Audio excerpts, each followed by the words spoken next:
Bonjour, je vous fais une petite vidéo pour vous présenter cette batterie Powerbank d'une capacité de 10 000 mAh. Alors la particularité de cette batterie Powerbank, c'est qu'elle possède une caméra. Voilà, c'est une caméra espion, on va dire. Voilà, c'est comme ça qu'elle est décrite dans le descriptif. Voilà, moi je m'en sers plus pour observer justement les allées et venues des oiseaux justement dans ma terrasse. Voilà, des animaux qui viennent. Bon, après, je m'attendais à meilleur hein, en termes de qualité d'image, franchement. C'est pas mauvais, mais c'est pas, voilà, ce n'est pas du 4K parce que l'application vous laisse penser que c'est du 4K, mais non. En tout cas, j'en doute réellement que ça soit du 4K. Vous avez le petit objectif ici, là, à ce niveau-là, voilà. En tout cas, c'est super discret, hein, franchement, dans l'ensemble, bon, ça c'est des traces de doigts, mais dans l'ensemble, elle est plutôt qualitative quand même.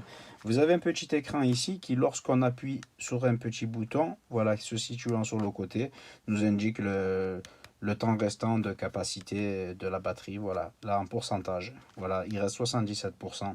Alors ça a été un peu difficile pour moi de la configurer, franchement j'ai passé pas mal de temps. Donc il faudra dans un premier temps, vous avez justement deux notices qui malheureusement ne sont pas traduites en français, voilà, c'est du multilingue, hein, il y a plusieurs langues, mais moi je me suis repéré justement avec la notice en anglais. Alors dans un premier temps il va falloir télécharger justement pour faire fonctionner la caméra, ici en scannant ce QR code ici, voilà, c'est celui-ci hein, qu'il faudra scanner, pas le premier, hein, voilà. Vous avez un QR code là dans une autre page, voilà, celui-là non, ce sera celui-là, voilà. Alors l'application elle s'appelle HD Livecam, voilà, HD Livecam, voilà, et ça vous redirigera vers une autre page justement pour télécharger l'application via le Google Store ou l'App Store. Voilà, sur l'App Store, elle est disponible. Voilà, l'App Store de Apple. Moi, je l'ai installé sur mon iPhone. Alors, une fois téléchargé l'application, il faudra se rendre justement dans les paramètres de l'application. Voilà, il faudra la paramétrer, créer un compte aussi. On vous demande de créer un compte avec une adresse mail et un mot de passe. Alors voilà, pour qu'elle fonctionne, pour la faire fonctionner justement, pour y avoir accès. Vous avez des boutons justement là sur le côté. Celui-ci en fait il faudra rester appuyé un certain moment, le relâcher. Une fois que vous avez ouvert l'application et que vous avez créé votre compte. Hein. Voilà. Et après il faudra appuyer sur celui-ci. Vous avez un petit voyant là ici là qui clignote. Et après vous restez appuyé sur celui du bas, sur le bouton du bas. Vous voyez, ça se met à clignoter là. Là en fait il est en mode appairage. Et ensuite, il faudra se rendre dans les paramètres Wi-Fi. Voilà, l'application le proposera. Hein. Voilà, vous proposera d'aller dans les paramètres Wi-Fi, vous indiquera les marches à suivre. Et après, la caméra sera appairée. Mais en tout cas, j'ai mis assez longtemps, hein, pas loin d'une heure quand même, hein, à comprendre justement le mode de fonctionnement. Alors, sur le côté, justement, vous avez une petite fente pour une carte SD qui est cachée par un petit cache, là, ici. Voilà, qu'il faudra relever vers le haut. C'est un cache qui ne s'enlève pas. Hein. Voilà, il est propriétaire à la batterie, hein, à l'appareil. Voilà, il ne faudra pas tirer très fort, il faudra juste pousser vers le haut. Et vous avez une petite fente pour y loger la carte micro SD. Voilà, d'après ce que j'ai compris, elle va de 8, elle est capable d'accepter de 8 jusqu'à 256 gigas de stockage, voilà, de carte micro SD, voilà.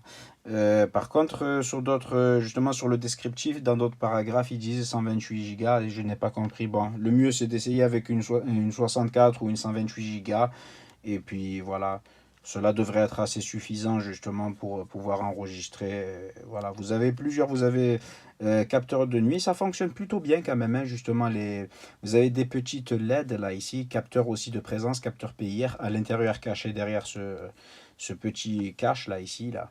Voilà, vous avez des capteurs PIR. C'est des capteurs de présence, hein, voilà, détecteurs de mouvement. Et des petites LED aussi qui s'éclairent légèrement en rouge, voilà, c'est la vision nocturne. Et ça fonctionne plutôt pas mal quand même. Et ben, je trouve que la qualité de l'image est plus intéressante en vision nocturne qu'en vision couleur. Voilà, après ce n'est que mon avis personnel. Moi personnellement, j'ai pas, voilà, j'ai préféré l'image de nuit. Alors vous avez justement une petite clé USB fournie, voilà, une petite clé USB pour y mettre la carte micro SD, voilà, c'est un convertisseur, c'est pour y extraire les fichiers sur votre ordinateur, mais on peut le faire via l'application aussi, hein. J'ai essayé, ça fonctionne. Et vous avez un câble micro USB aussi pour recharger l'appareil, voilà, via cette sortie, cette entrée là, ici. Voilà. Et aussi cette entrée USB, voilà, on pourra en USB type C, on pourra recharger l'appareil aussi en USB type C. Et là, vous avez une sortie USB-A normale, voilà, pour recharger. Vous pouvez très bien vous en servir comme une power bank hein, traditionnelle, voilà. Vous pourrez brancher le câble et recharger vos appareils. Voilà, voilà. Bon, c'est plutôt pas mal quand même, mais j'ai pas été non plus très surpris de la qualité, voilà.